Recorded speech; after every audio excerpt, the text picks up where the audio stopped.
ബിസിനസ്സിൽ പങ്കാളിയാക്കാമെന്ന് പറഞ്ഞ് എറണാകുളം മുൻ RTO 75 ലക്ഷം രൂപ തട്ടിയതായി പരാതി. എറണാകുളം മുൻ RTO TM ജേഴ്സൺ, ഭാര്യ റിയ എന്നിവർക്കെതിരെയാണ് ജാമ്യമില്ലാ വകുപ്പ് പ്രകാരം എറണാകുളം സെൻട്രൽ പോലീസ് കേസെടുത്തത്. കുടുംബ ബിസിനസ്സായിരുന്നു. എടപ്പള്ളി സ്വദേശിയുടെ പരാതിയിലാണ് പോലീസ് കേസെടുത്തിരിക്കുന്നത്. അർജുൻ മട്ടന്നൂരുണ്ട് കൂടുതൽ വിവരങ്ങളുമായി. അർജുൻ മട്ടന്നൂർ, വീണ്ടും തട്ടിപ്പോ, എന്താണ് സംഭവം? ഇത് കുടുംബമായിട്ട് ഇറങ്ങിയതാണല്ലോ രണ്ടുപേരും, RTOയും ഭാര്യ റിയയും. എന്താ സംഭവിച്ചത്? അരുൺകുമാർ, അത് മാത്രവുമല്ല, മാസങ്ങൾക്ക് മുൻപ് കൈക്കൂലി വാങ്ങിയ വിജിലൻസിന്റെ കേസിൽ അറസ്റ്റിലായ ആളാണ് ഈ എറണാകുളം മുൻ RTO. ഇയാൾക്കെതിരെയാണ് ഇപ്പോൾ എറണാകുളം സെൻട്രൽ പോലീസ് മറ്റൊരു കേസെടുത്തിരിക്കുന്നത്.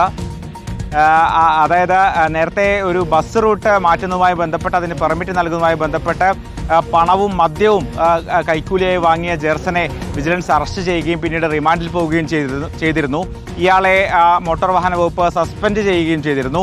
ഇതിന് പിന്നാലെയാണ് ഇപ്പോൾ മറ്റൊരു പരാതി വരികയും പോലീസ് അതിൽ പ്രാഥമിക അന്വേഷണം നടത്തി ഇപ്പോൾ കേസെടുക്കുകയും ചെയ്തിരിക്കുന്നത്. അതായത് എടപ്പള്ളി സ്വദേശിയായ അല്ലമീൻ്റെ മാതാവ് എറണാകുളം നോർത്തിൽ ഒരു വസ്ത്ര വ്യാപാര യൂണിറ്റ് നടത്തുന്നുണ്ട്.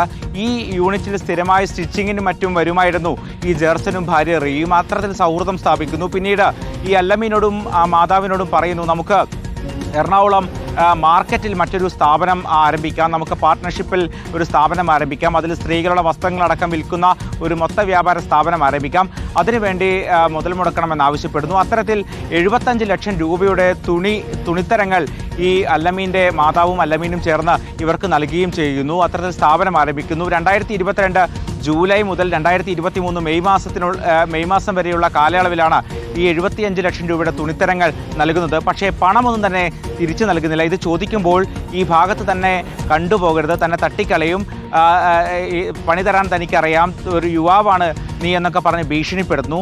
അത്തരത്തിൽ പണം നൽകാതെ മുങ്ങുകയായിരുന്നു. ഈ സംഭവത്തിലാണ് പിന്നീട് അല്ലമീൻ എറണാകുളം സെൻട്രൽ പോലീസിൽ പരാതി നൽകുന്നത്. ഈ പരാതിയിലാണ് ഇപ്പോൾ എറണാകുളം സെൻട്രൽ പോലീസ് കേസെടുത്തിരിക്കുന്നത്. വിശ്വാസവഞ്ചന, അതോടൊപ്പം തന്നെ സാമ്പത്തിക തട്ടിപ്പ് തുടങ്ങിയ വകുപ്പുകൾ പ്രകാരമാണ് കേസെടുത്തിരിക്കുന്നത്. സ്വാഭാവികമായും ഇനിയിപ്പോൾ ജാമ്യമില്ലാ വകുപ്പ് ആയതുകൊണ്ട് തന്നെ ജേഴ്സനെയും ഭാര്യ റിയയും ഉടൻ തന്നെ എറണാകുളം സെൻട്രൽ പോലീസ് അറസ്റ്റ് ചെയ്യുമെന്ന് മനസ്സിലാക്കുന്നു. നേരത്തെ വിജിലൻസ് കേസ് വരികയും അതിന് പിന്നാലെ ഇപ്പോൾ പോലീസിന് ഒരു കേസ് കൂടി വന്നിരിക്കുകയാണ്. അത്തരത്തിൽ ഒരു ഒത്തുതീർപ്പിലേക്ക് പോയിട്ടില്ല എന്നാണ് മനസ്സിലാക്കുന്നത്. നേരത്തെ 75 ലക്ഷം രൂപയുടെ ഇടപാടാണ്. അതിൽ തുണിത്തരങ്ങളടക്കം നൽകിയിട്ടും ആ പണം നൽകാതെ വഞ്ചിക്കുകയായിരുന്നു. പിന്നീട് എന്തുകൊണ്ടാണ് ഇത് ഒത്തുതീർപ്പാക്കാൻ വേണ്ടി ശ്രമിക്കാത്തത് എന്ന് നമുക്ക് മനസ്സിലാവുന്നില്ല. പക്ഷേ അത്തരത്തിൽ ഭീഷണി അടക്കം ഉണ്ടാവുകയും ചെയ്തിട്ടുണ്ട്. സ്വാഭാവികമായും ഇതിൽ ഇപ്പോൾ എറണാകുളം സെൻട്രൽ പോലീസ് കേസെടുത്തിട്ടുണ്ട്. ഇനിയിപ്പോൾ എന്തായാലും അറസ്റ്റ് എന്ന നടപടിയിലേക്കായിരിക്കും പോലീസ് കടക്കുക. നേരത്തെ ദിവസങ്ങളോളം വിജിലൻസിൻ്റെ കേസിൽ അകത്ത് കിടന്ന ആളാണ് ജേഴ്സൺ. ഇതിന് പിന്നാലെയാണ് ഇപ്പോൾ മറ്റൊരു ജാമ്യമില്ലാ വകുപ്പ് പ്രകാരമുള്ള മറ്റൊരു കേസ് കൂടി ജേഴ്സനെതിരെ വരുന്നത്. അരുൺകുമാർ, ഇയാളിപ്പം ജയിലിൽ നിന്ന് പുറത്തു വന്ന് സർവീസിൽ നിന്ന് റിട്ടയർ ചെയ്തു അല്ലേ? ആനുകൂല്യങ്ങളൊക്കെ കിട്ടി കാണുമല്ലോ അല്ലേ?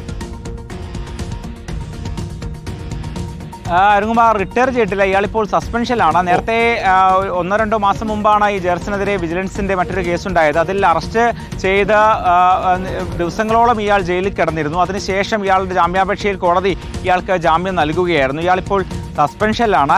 എറണാകുളം പോലത്തെ ഒരു പ്രധാനപ്പെട്ട മേഖലയുടെ RTO ആണ് എന്നുള്ളതാണ് ഏറ്റവും പ്രധാനപ്പെട്ട കാര്യം. അത്തരത്തിൽ സേവനമനുഷ്ഠിച്ച ആളാണ്. ഇയാളുടെ നേരത്തെയുള്ള ഒരു കേസ് ഒരു ബസ്സിന് പെർമിറ്റ് കൊടുക്കുന്നതുമായി ബന്ധപ്പെട്ട് കൈക്കൂലി വാങ്ങി എന്നുള്ളതായിരുന്നു. അതിൽ റൂട്ട് മാറ്റി കൊടുക്കാൻ വേണ്ടി പണവും മദ്യവും കൈക്കൂലിയായി വാങ്ങി. ഇതൊക്കെ തന്നെ വിജിലൻസ് കണ്ടെടുക്കുകയും ചെയ്തിരുന്നു. ഇതിന് പിന്നാലെയാണ് ഇയാളെ അറസ്റ്റ് ചെയ്യുകയും ദിവസങ്ങളോളം ഇയാൾ റിമാൻഡിൽ കഴിയുകയും ചെയ്തത്. നിലവിൽ ഇയാൾ സസ്പെൻഷനിലാണ്. മാത്രമല്ല ഇയാൾ ഇപ്പോൾ ജോലിയിൽ തിരിച്ചു കയറാൻ ഇയാൾക്ക് കഴിഞ്ഞിട്ടുമില്ല. ആ ജേഴ്സനെതിരെയാണ് ഇപ്പോൾ മറ്റൊരു കേസ് പോലീസ് രജിസ്റ്റർ ചെയ്തിട്ടുള്ളത്. Okay, thank you. അർജുൻ മട്ടന്നൂരാണ് വിവരങ്ങൾ നൽകിയത്.